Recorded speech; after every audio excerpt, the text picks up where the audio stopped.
how to fix X or Twitter feed not loading or blank screen problem.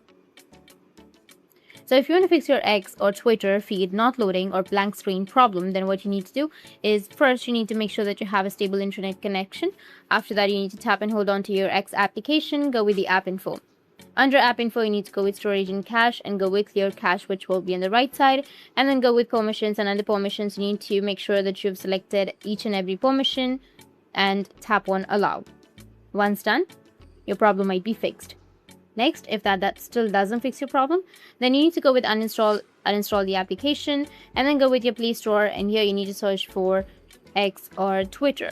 After that, if you have any updates, you can go and update it, or if you've uninstalled, just simply go and reinstall it. And after reinstalling, try to log into your account, and once you've logged in, your Twitter feed will not show a blank screen. That's it. If you have any questions, feel free to comment below. Thanks for watching.